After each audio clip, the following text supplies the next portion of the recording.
Hello and welcome back to Rev Endurance Sports, and today we're going to unbox a very special frame that was custom geometry, custom paint from Hampstead bicycles. Now Hampstead, if you're familiar with the name, Andy Hampstead was a Grand Tour bike rider. He won several other things as well, like Tour de Suisse, and he won the Giro. And there is one famous photo of him with just snow and everything all over him. So if that name rings a bell, well, that's what that's from. But Steve has a custom bike frame building business. Makes all kinds of frames. So this particular frame is from the Gran Paradiso, and it is the Il Barone, and it, it combines several different tube sets to make it. And it's kind of like, if anyone knows much about carbon frame manufacturing, you have different modulus in different parts of the frame so that you can get either some vibration dampening, some lateral stiffness here, but vertical compliance here, lighter tubes in sections where you don't need excessive amounts of material. And that's the same way steel tubing is made. In fact, I would argue that everything that's done on the carbon side was originally done on the steel side. So you have the butting, right? So you have triple butting. In other words, you'll have a tube that is milled out from the inside, and it has different thicknesses in different parts of that tube. Obviously, at the two ends of the tube, you want it a little bit thicker because that's where you're going to do your welding, and that's where you need some strength from that tube. But in the center, sometimes you really don't need much there, right? So the different types of tubes have different capabilities as to how much you can, oh, how thin you can make that tube and still have very good properties. All right, so there's going to be a little bit of noise from the bubble wrap, but I like to keep things protected until I need to either, in this case, do a show and tell, or when I put the seat post in and rack it. All right, so stand by for a little bit of noise.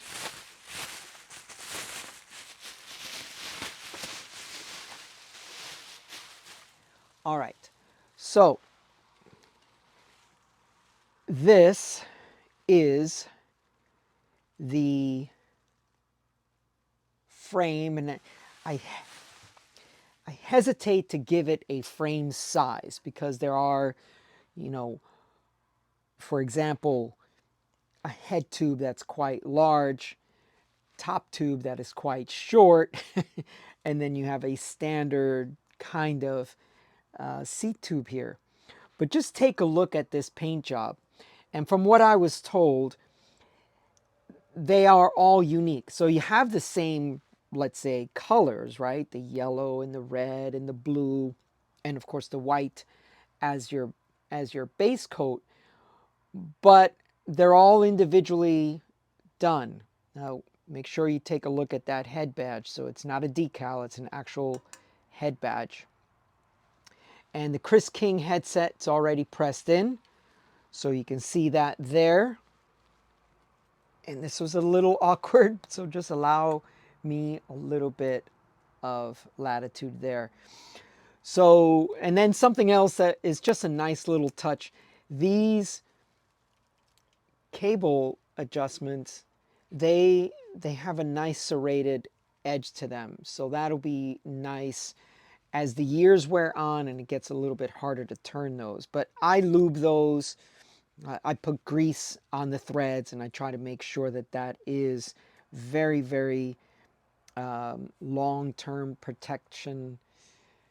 Because once I build a bike, I don't know how long it's going to stay together. It could be years, or it could be yearly change of cables and housing. Who knows?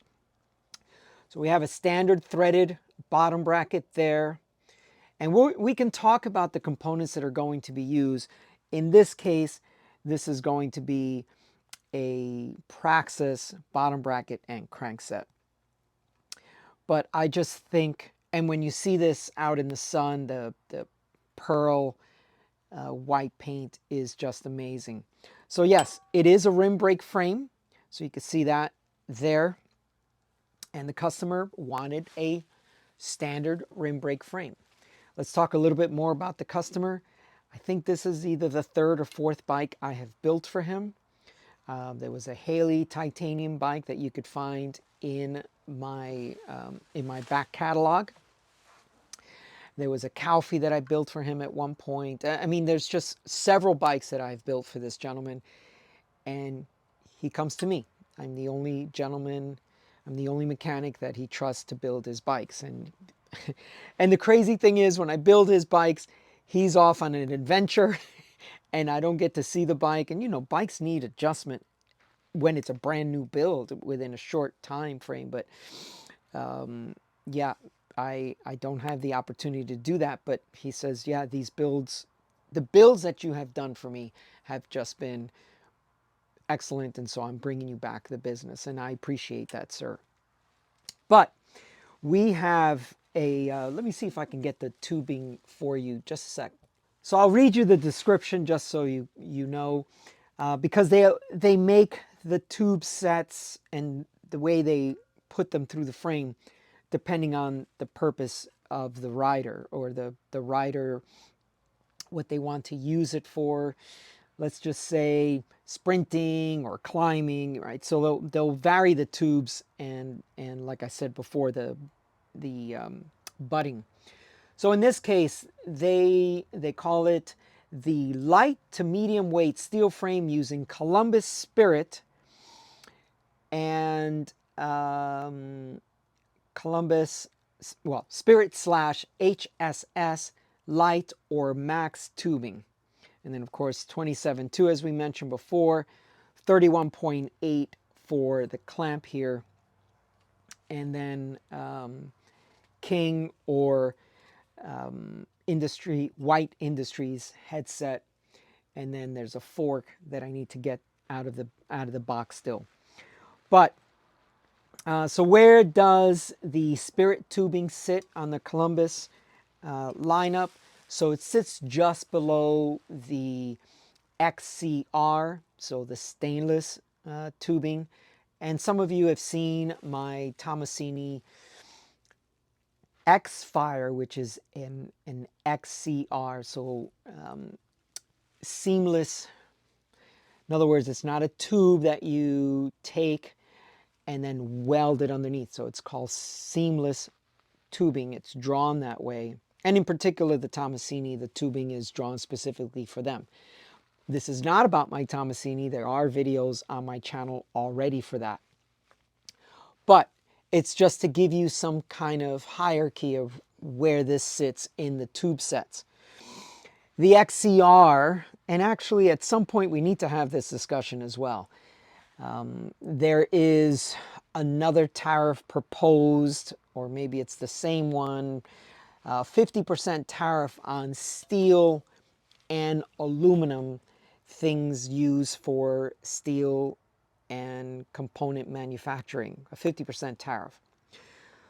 So it's kind of like, well, I got my Tomasini back in 2014, so I'm avoiding that. But anyone who wants, you know, because Columbus tubing is from Italy, right?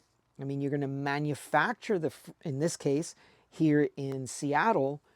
So that's great, but you have to source the steel tubing from, in this case, Italy. So another discussion, or a discussion for another day. But suffice it to say, the tariffs are really, really impacting a lot of companies. But that's another video as well.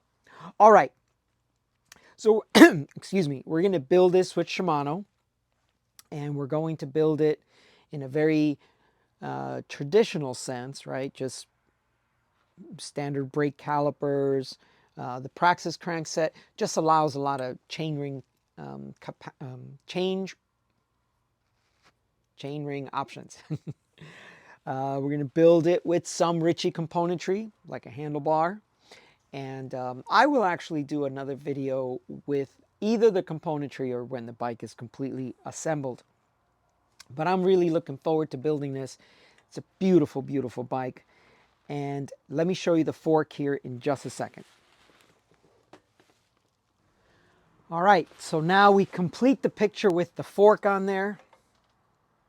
And that's this side of the fork. And then I'll turn the bike around so that you can see the other side of the fork, because it's not the same, which is what's really cool.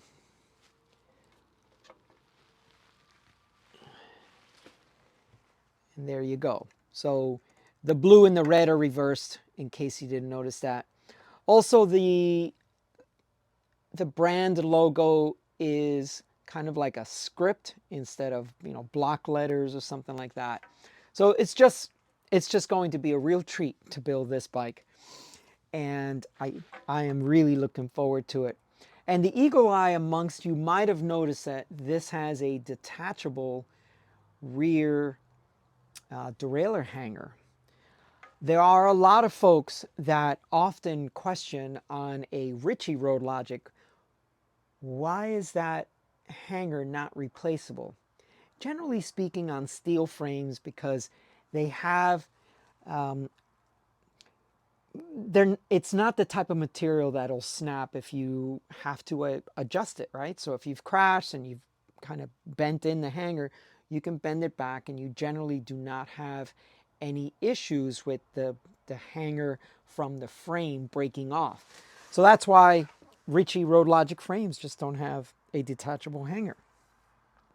You'll notice also there is just a clamp here. So like, let's say on the Road Logic, the seat post binder is it's integrated into the frame, and it sits right here.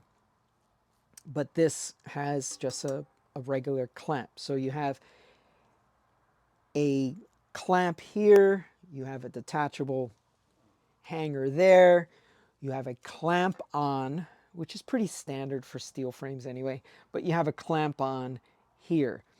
My other Tomasini, my Techno, has a brazed on front derailleur, whereas I'm pointing over there because I've been riding my Tomasini XCR, the stainless bike. That has just a round seat tube here so you can clamp it. And let's talk about these round seat tubes, or I'm sorry, round tubes for a second. Before I forget though, this frame has been treated on the inside. So there are some folks who say, oh, steel frames aren't forever. I'd rather have a titanium frame because then I don't have to worry about rust. Well, I'm here to tell you, I mean, I've got a Bianchi up there that it's from 1986. This is now 2025. So it's been around a very long time. There is no corrosion anywhere on that frame. None. If there is corrosion on a frame, I would say it's owner neglect, because honestly, if you treat your frame, if you clean your frames, if you spray frame saver or whatever other material spray you may want to use, you're just not going to have any issues with your frame corroding. So yes, but this frame is treated with that from the manufacturer, from the frame maker. But let's get back to these round tubes. It is pretty much well known that a nice round tube provides a very good ride quality to your frame. So one of the issues I have with my Tomasini is it's a relatively stiff bike. The stainless steel, all the tubes are shaped differently, and they're all drawn specifically for Tomasini that way. But this is more traditional. Nice round tubes provide a little bit better vibration dampening. You know, I don't know if these things are true, but they feel that way when you ride the bike. That's why I pretty much ride my Road Logic, even though I have ridiculously expensive frames, steel frames, and carbon frames for that matter. I mean, that Tomasini was, you know, $5,000 just for the frame. So, but then the Road Logic rides beautifully for so much less. So yeah, there it is. Round tubing, just a very, very classic looking frame. Anyway, that is all for today. If you like this frame, if you like round tube frames, if you like steel frames, if you're a retro grouch, it's funny, I just got an order for Rev Energy from someone from Wisconsin. And I said, hey, how did you hear about the product? And he says, oh, you know, I watch your videos. I learn a lot from them. And I also ride head wheels and rim brake mechanical or something. And he says, I can, basically, I'm paraphrasing, I can be a retro grouch as well. So I'm like, yeah, these are beautiful, beautiful frames. It is really worth it sometimes to, you know, you may have all that fancy stuff. Actually, there was another video I uploaded over the weekend. Ran into an old friend who I've known for 20 plus years, and we used to ride together more often. And haven't seen him in a long time. I run into him. I'm riding with Jess on you know, kind of a secluded road, and out of nowhere he comes up behind me and he's George and whatever. But the point is, he's got several bikes. On that day, he was riding an S-Works with Di2 componentry, electronic componentry, and you know, he basically said that if his friend asked him if his house was on fire, which bike would he save out of all his bikes, and he said the Ritchie Road Logic. So sometimes it's worth it to have one of your bikes just be the simple, plain mechanical drivetrain, rim brake, get on it and go. As a matter of fact, that Tomasini that I haven't ridden in a very long time, all I did quite literally is air up the tires and lube the chain, because that one is not a wax-based lube immersion, because it's just been sitting there for, I don't know, a year or so, maybe longer. Aired up the tires, lubed the chain, and got on the road. I didn't have to worry about batteries. I didn't have to worry about anything. And in this case, it's tubed, so it's not even tubeless. So I didn't have to worry about dried tubeless sealant in the tires. Anyway, that's all for today. I'm being a retro grouch, but there's an elegance in the simplicity of just a very basic bike without all the extra stuff. That really doesn't make you any faster. It really doesn't. Doesn't help you enjoy riding either anymore. So, but those are my points, or my opinion, and I think that's why you folks watch me, because I just say the stuff that, you know, some of you are not hearing on other channels, because they just want to sell you latest and greatest, things that need firmware updates and batteries and charging and all that stuff. So thank you so much for watching. Please like and subscribe. Over 75% of you are not subscribed to this channel. Please subscribe. Doesn't cost you anything, but it means the world to me, and we could easily have a 20,000 subscriber channel. Thank you so much. We'll see you up the road.